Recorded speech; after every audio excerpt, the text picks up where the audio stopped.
جب 5 وقت کی نماز بھی رب سے گفتگو کرنے کے لیے کم پڑ جائے تو سمجھ جاؤ کہ آپ کو اللہ سے محبت ہو گئی ہے اور اس نے آپ کو اپنے قریب کر لیا ہے۔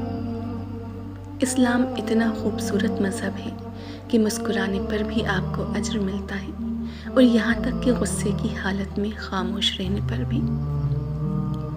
کائنات میں کوئی اتنی شدت سے کسی کا انتظار نہیں کرتا جتنا اللہ اپنے بندے کی توبہ کا کرتا ہے۔ جب بھی غلطی کا احساس ہو تبھی معافی مانگ لیا کرو۔ زندگی ہر بار شب برات تک پہنچنے کا موقع نہیں دیتی۔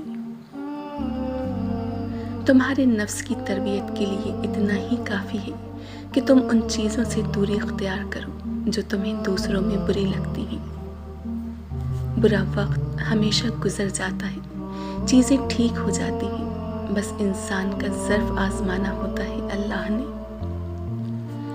بادشاہوں کے پاس بیٹھنے سے کبھی بادشاہت نہیں ملا کرتی، لیکن اولیاء اللہ کی ایک ہی نگاہ بادشاہ بنا دیا کرتی ہے۔ اپنے نقصان پر ہرگز غمزدہ نہ ہوا کریں، کیونکہ اللہ آپ سے اس وقت تک کچھ واپس نہیں لیتا جب تک اس سے بہتر آپ کو عطا نہ کر دے۔